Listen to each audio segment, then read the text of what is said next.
Selamat datang kawan semuanya. Jumpa lagi bersama Mimin di sini di channel Angin Selatan. Bantu channel ini dengan tekan tombol subscribe, like, komen, dan share video-video Mimin agar Mimin lebih semangat lagi bikin videonya. Dan channel ini jadi lebih berkembang ke depannya. Dan Mimin juga doakan kawan semuanya diberikan kesehatan dan rezeki yang melimpah. Jika ada yang mau traktir Mimin kopi, bisa lewat link Saweria. Linknya sudah Mimin cantumkan di deskripsi. Oke, tidak usah lama-lama lagi, kita masuk saja ke ceritanya.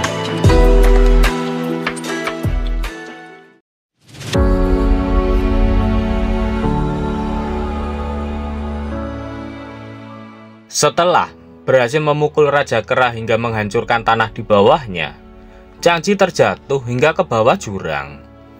Changji tak tahu di mana dia sekarang. Melihat tempat itu seperti bekas tempat pertempuran, Changji menduga jika pertempuran ini adalah sebuah pertempuran kuno. Changji tidak menduga kalau pertempuran mereka dilakukan di bawah jurang. Mulai sekarang Dewi Kucing kita panggil dengan nama Cucu ya, sesuai pada komiknya. Changji bertanya kepada Cucu apa yang dia pikirkan mengenai tempat itu. Tempat itu sangatlah mengerikan. Jadi, Changji tidak ingin ke sana lagi. Ternyata, Changji akhirnya berhasil mengalahkan Raja Kera. Dia duduk di atas tubuh Raja Kera itu. Cucu menanyakan sampai kapan mereka akan duduk di sana. Changji bertanya kepada Cucu, apakah dia merasakan sesuatu di sana? Cucu mengatakan jika sistem telah memberitahukan bahwa ada sumber kekuatan yang sama di sekitar sini.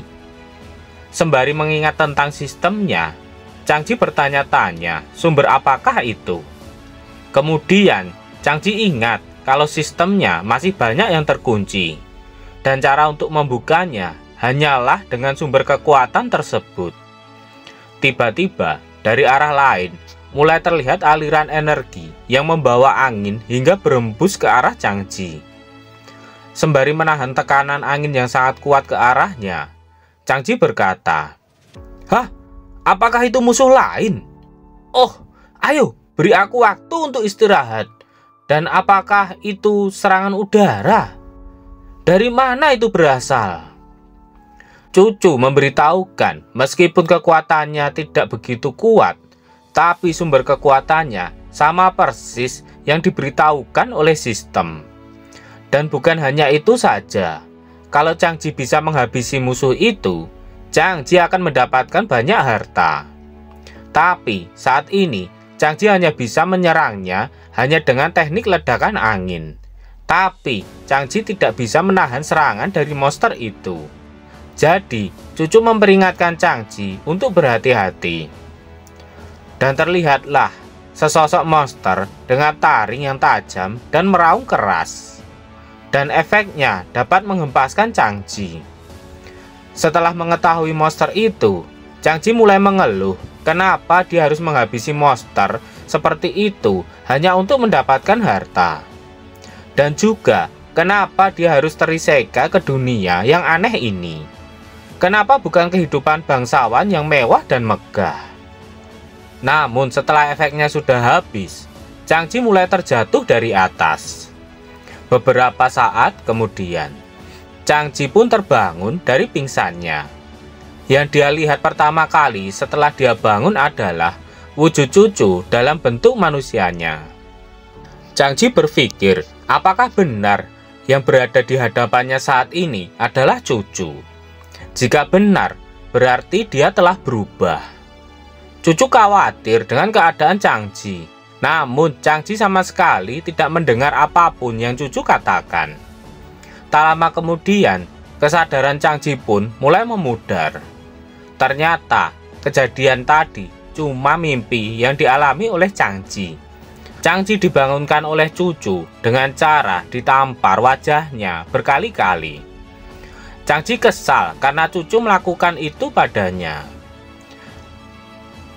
Setelah itu, Cucu diangkat oleh Changji.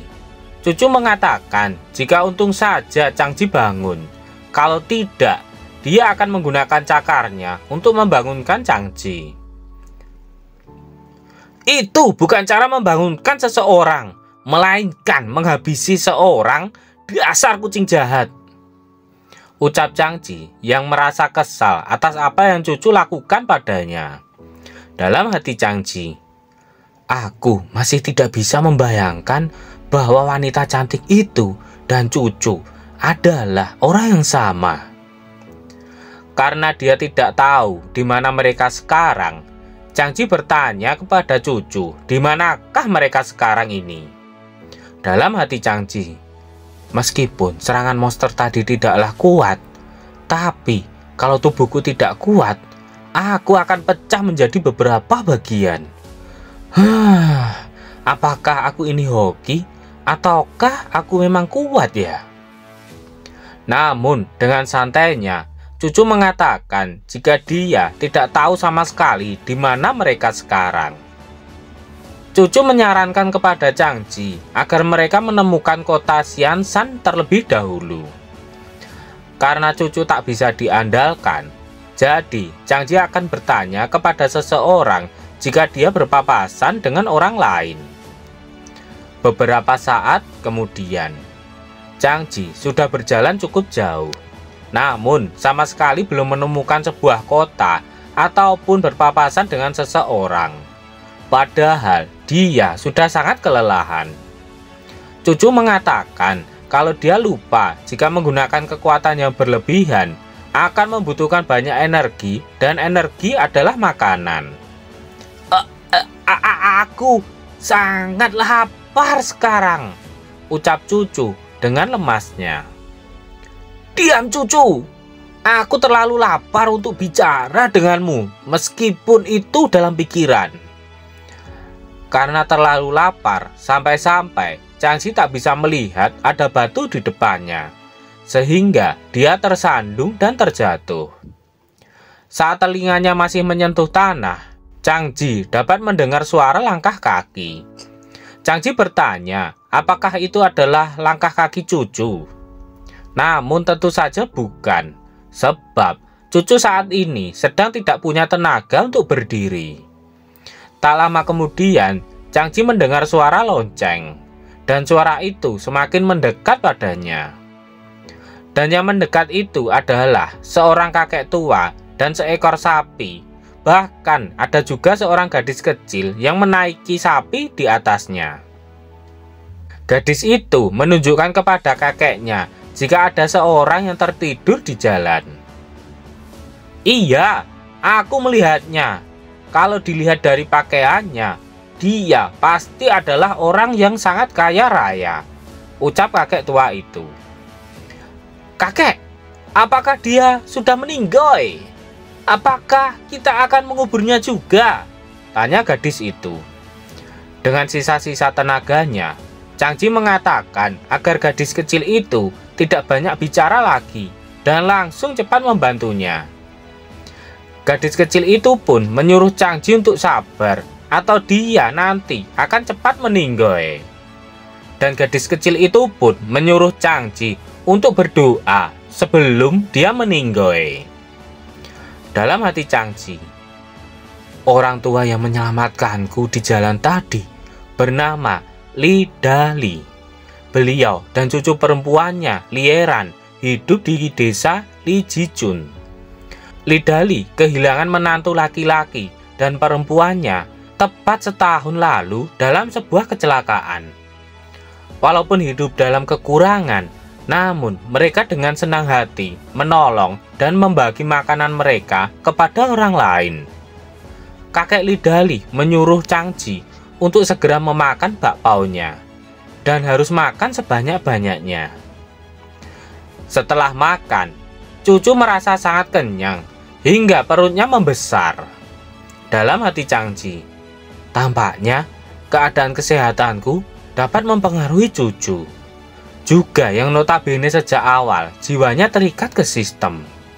Sepertinya di antara kami berdua berbagi hubungan simbiosis. Hal ini mengingatkanku akan film Venom. Setidaknya aku beruntung bersama kucing imut lucu ini dibandingkan harus bersama dengan alien pemakan otak. Lieran pun datang dengan membawakan semangkuk air minum untuk Changji. Dalam hati Changji, "Oh, Sang Dewi, terima kasih atas karuniamu. Kedua jiwa ini bagaikan malaikat. Aku rela kelaparan makan rumput di bawah kakiku demi orang tua yang baik hati ini dan bidadari kecil ini." Sembari minum, Changji menanyakan apakah kakek Li tahu jalan pintas menuju kota terdekat. Oh, kota ya. Jalan menuju kota berada di sebelah timur dari sini. Teruslah berjalan kaki sejauh 8 mil ke depan. Kamu akan menemukan jalan raya. Kalau kamu terburu-buru, salah satu warga kami akan pergi ke sana secepatnya. Apakah kamu berkenan mengikutinya? Ucap kakek Li menjawab pertanyaan Changji. Namun Changji tidak mau. Dia berterima kasih atas kebaikan dan keramahan yang diberikan kakek Li kepadanya. Itu karena Changji sebentar lagi akan pergi ke kota. Lieran terlihat bersemangat setelah mendengar bahwa Changji akan pergi ke kota. Katanya di sana ada banyak sekali makanan dan jajanan. "Hai anak manis, kamu suka sekali makanan ya? Maukah kamu nanti ku ajak ke sana kapan-kapan? Aku tahu loh, kios jajanan yang menjual banyak banget makanan yang sangat lezat," ucap Changji sembari mengelus kepala Lieran. Dengan sangat bahagia, Lieran pun langsung menyetujuinya. Namun kakek Li mematahkan kebahagiaan Lieran. Kakek Li mengatakan jika Changji pasti tidak punya banyak waktu untuk bermain dengannya. Kakek Li juga menyuruh Lieran untuk menjaga sikapnya. Kemudian, Changji mengambil sebuah liontin giok yang menjadi simbol dari keluarganya. Changji mengatakan jika itu sebagai pengganti makanan yang telah dia makan. Namun kakek Li tidak bisa menerimanya begitu saja, sebab benda itu terlalu berharga untuk nasi kasar dan bakpao yang telah kakek Li hidangkan. Makanan itu tidaklah seberapa. Kakek Li benar-benar tidak bisa menerima benda seberharga itu. Karena kakek Li tidak mau, Changji pun tidak memaksanya. Namun Changji meminta izin kepada kakek Li untuk membalasnya dengan minuman dan beberapa permainan saat dia kembali nanti. Changji menanyakan apakah kakek Li setuju dengan hal itu. Kakek Li pun akhirnya setuju dengan itu. Namun dia berpesan agar Changji berhati-hati saat di jalan dan jangan mendekati hutan yang berada di sebelah timur. Itu karena di sana adalah tempat tinggal penguasa Yin Rulan. Katanya lebih baik menghindari dia sepenuhnya. Meskipun dia tidak merampok orang yang kurang mampu, namun Changji terlihat seperti seorang bangsawan. Jadi saat bertemu dengan bawahan Yin Rulan, pasti mereka akan berusaha merampok apa yang Changji miliki. Cucu penasaran kenapa kakek Li sama sekali tidak memberikan poin saat Changji memberikan liontin giok itu. Changji pun menjelaskan kepada cucu bahwa kakek Li hanyalah orang yang baik hati. Kakek Li bukanlah seorang yang tamak dan berkata jujur. Tidak banyak orang seperti dia di luar sana. Changji memberikan perumpamaan jika seseorang tidak akan bisa membodohi orang yang jujur, karena orang jujur sangatlah dipercaya. Kemudian Changji berkata kepada kakek Li. Changji berkata, "Baiklah kakek, terima kasih telah mengingatkanku. Aku akan berbalik arah dari hutan itu. Jadi jangan khawatir, aku akan baik-baik saja." Akhirnya, aku pun meninggalkan rumah kakek Li dan menuju sungai terdekat. Pasti di situ ada sesuatu yang bisa dijadikan permainan. Ada banyak sekali permainan yang bisa dilakukan di dalam hutan. Aku bisa segera berburu burung dan bab hutan, lalu kembali ke desa Lijia. Melihat bab hutan yang dibawa oleh Changji, cucu menjadi sangat kelaparan. Dia membayangkan betapa lezatnya bab hutan itu. Kamu benar-benar suka makan ya cucu. Tapi ini bukan untukmu. Ini untuk kakek Li, ucap Changji yang langsung membuat cucu kesal. Cucu sangat kesal. Dia sangat kesal karena dia tidak boleh memakan babutan itu. Padahal dia sangat menginginkannya. Cucu merengek-rengek jika dia tetap ingin memakan babutan itu. Namun, Changji menenangkan cucu. Changji berjanji setelah dia memberikan makanan itu kepada kakek Li, dia akan mencarikan makanan yang lain, bahkan yang lebih banyak dari itu. Saat sampai di rumah kakek Li, terlihat ada seseorang yang berkunjung di sana. Dalam hati Changji, "Hah? Ada seorang tamu di rumah kakek Li? Kenapa itu terlihat familiar bagiku? Mungkin hanya ingatan dari pemilik tubuhku ini sebelumnya." "Dasar bodoh, di mana uangku?" teriak seorang laki-laki yang meminta uang kepada kakek Li. Kakek Li mengatakan jika biaya untuk sewa sudah diberikan kepadanya 3 hari yang lalu. Jadi kakek Li tidak paham apa yang dimaksud dengan pemuda itu. Sedangkan Lieran sangat ketakutan dan bersembunyi di belakang kakek Li. Namun pemuda itu tidak mau tahu. Katanya yang 3 hari yang lalu itu ya untuk 3 hari yang lalu, dan sekarang ya untuk yang sekarang. Dia mengatakan kalau hari ini pun dia juga butuh makan. Jadi dia meminta kakek Li untuk segera membayarnya. Pemuda itu juga mengatakan jika semua orang di desa sudah membayar biaya sewanya. Hanya keluarga kakek Li sajalah yang belum membayar biaya yang cukup. Jika pemuda itu tidak mendapatkan uangnya hari ini, bagaimana dia akan menjelaskan kepada masternya?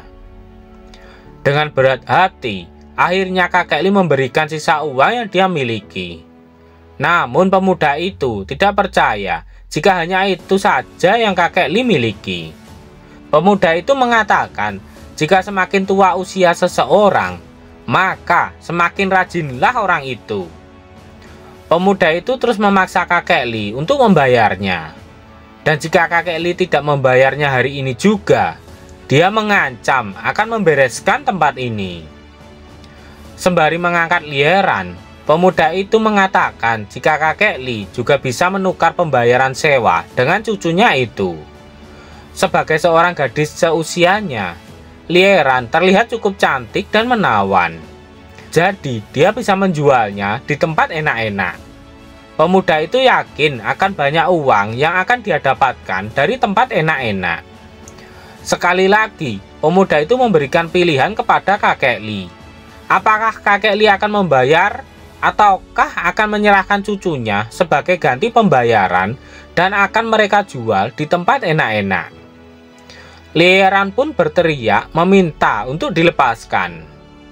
Melihat cucunya akan dibawa, kakek Li tidak bisa berbuat apa-apa, sebab dia benar-benar tidak memiliki uang sama sekali. Kemudian, kakek Li bersujud dan memegang kaki pemuda itu dan berkata, "Lepaskan dia! Anak ini tidak bersalah. Aku akan melakukan apapun untukmu, Tuan. Apapun. Jadi, tolong lepaskan dia." "Persetan, Pak Tua!"